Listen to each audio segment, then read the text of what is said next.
All right, guys, we're continuing our discussion about the model and finishing up the series about what the model is. So far, we've gone through what the model itself is, the circumstance, the thought, the feelings, action. Now we're to the results, and we're going to be talking about that this week on episode 121 of The Relaxed Male.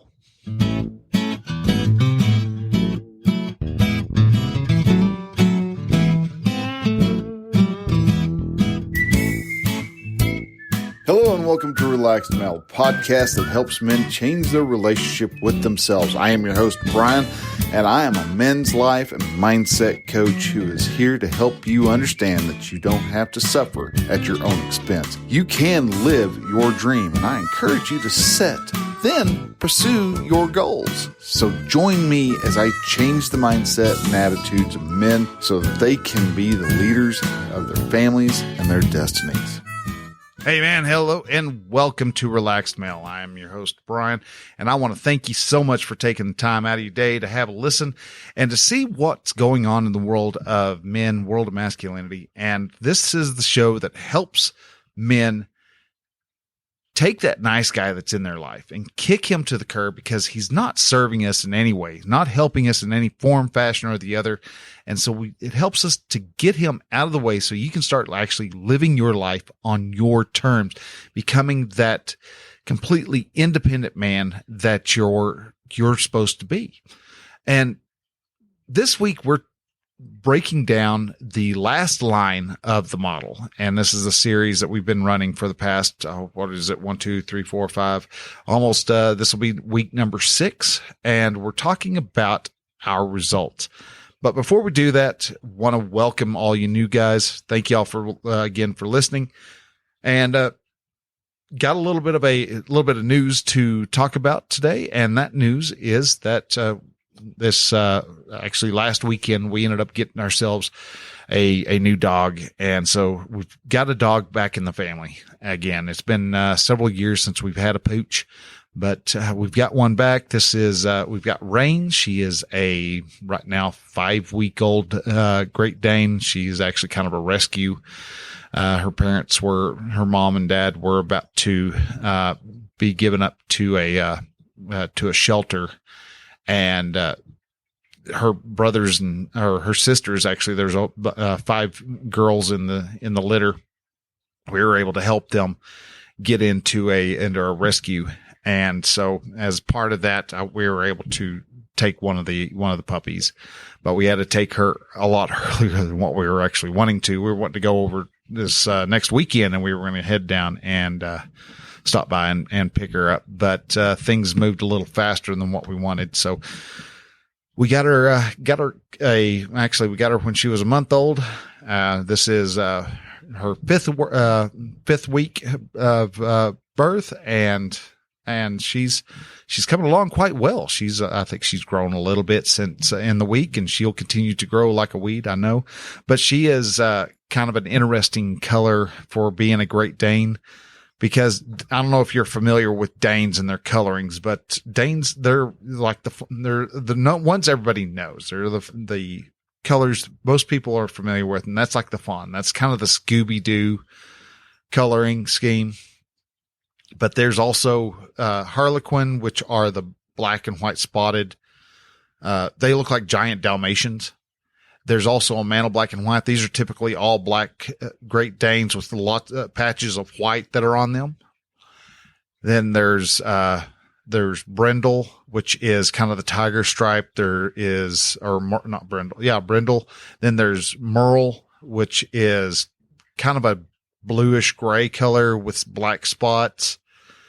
Then there's the mantle black and whites, and then there's all blacks and blues. There's several colors in a Dane. Well, for Rain, it's like God couldn't make up his mind with what color she was. So she's got the splotchiness of a Harlequin, except she's got black spots. She's got merle spots. She's got a tricolored tail. So she's got some fawn at the base of her tail, about half of her tail is merle, and then the tip is white. So she's got all the different colored unique splotches, about 3-4 different colors. And so might call her a Harla Fawn Merlequin or something, since people like to make up words for their colors, their types of dogs. So she's a special color all her own. She's unique, but anyhow, she is, doing good. She's we've got her on soft food right now, just transitioning her from milk over to dog food. So getting her transitioned that way. So, but she has already been a lot of fun. We're slightly sleep deprived because she's not sleeping all the way through the night, but she is getting there more and more. She is stretching those hours out, staying up a little bit longer, and then she gets up and plays for a little bit. Sometimes she's gotten up and she's walked around, got a drink of water, come over, got an ear scratched, and then walked right back into bed and back out cold. So she doesn't like being in her kennel, especially when it's time for her to go to the bathroom. She will let you know. She can be very vocal in that account. So anyhow, having fun with the pup, enjoying the heck out of her. Glad to have her in the house. Glad she's actually technically my wife's dog. I don't have a dog as of yet, but still one dog in the family is pretty much, everybody's pooch. So, but anyhow, so I wanted to, now we got that out of the way. Let's jump into results. Now, the result line is the last line of your model. And when it's done correctly, your results will reflect back up to your thought line. So if you're wondering why I'm never losing weight, you're probably having with that thought, you're having an emotion along the lines of despair. And with that despair, you're probably not eating the foods you need to do. You're falling off a protocol. And with falling off your protocol, your results are going to be that you're not losing weight. And so you're going to reflect back to why you're not losing that weight. Why can't you lose weight? Well, because of the thought. Maybe you've got a goal that you want to make $10,000 a month for your new business. Well, your circumstance is I am making $10,000 a month in 1 year from today. What is that thought that you're having for that particular circumstance? That thought is going to create that emotion, that feeling. So the thought of, oh my God, I don't know how to do this. Well, that's going to create the emotion of uncertainty. Uncertainty is going to cause you to delay in your actions that you want to take. You may want to practice perfectionism, to procrastinate, things like that, which the results are that you're not going to take the actions needed to reach that particular goal. So you're going to not make the $10,000 a month because you have the thought of, I don't know how to do this. I've never done this before. So you're not going to try to do this. Well, if you take that same circumstance of I'm making $10,000 a month by 1 year from now, the circumstance or the thought might be that you're having, I don't know, an excitement. You have the thought of I am going to do this. There you go. There's a good thought. I'm going to get this done. I am going to dominate this goal. Well, you're going to have a feeling more along the lines of determination, of sheer doggedness. And with that, you're actually going to be more willing to take the needed actions to reach that $10,000 a month.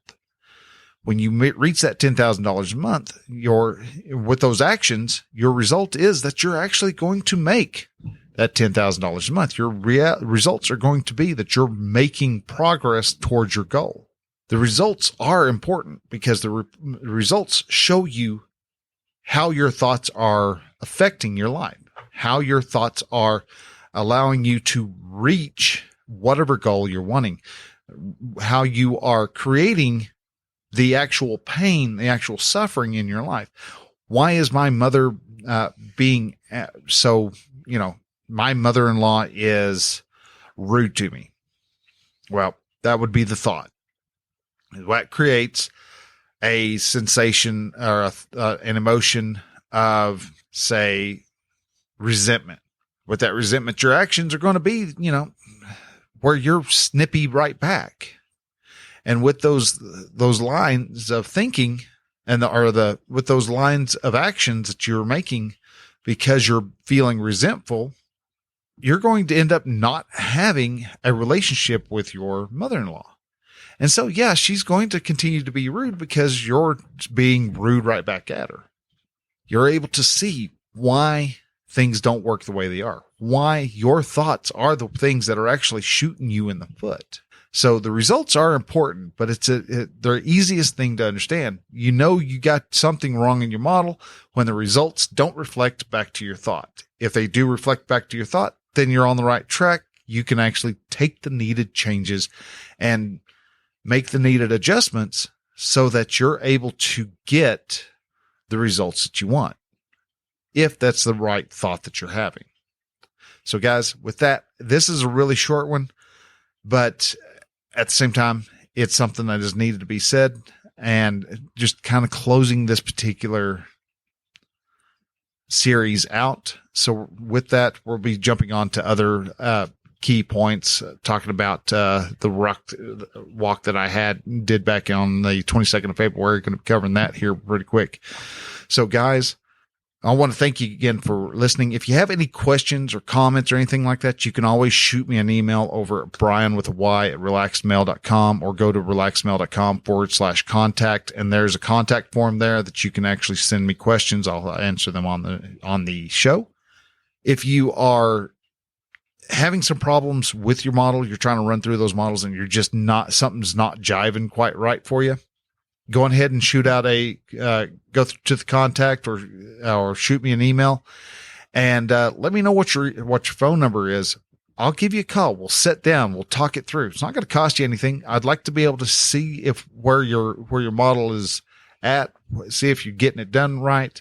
And that way you're able to see and be able to understand why and where the problems in your life are originating from, which, hint, it's from your thoughts. So give me a shout out, give me a holler. If you found anything in this particular episode to be insightful or causing you to think anything along those lines, then share this out. Share this with the other guys that you know in your group, in your community. Let them know, dude, there's a podcast out there that is helping me change the way I think, changing how I see the world, and taking this nice guy approach that I've been having and helping me get rid of this thing because it is not serving me. It is causing me more misery than it is of any good. Because if you'll notice, nice guys finish last for a very particular reason. They are not good guys. They are not nice. They are manipulators. So guys, share this out, share it on Facebook, Instagram. If you want to take the extra step, you can go to relaxedmale.com/Apple, and that'll take you over to the Apple page, or you can just do a search for it in the Apple podcast app and leave a rating and review. If you do, I'll turn around and share that rating and review that you left on the next show. So guys, with that, thank y'all for listening. We'll talk to y'all next week. Till then, bye.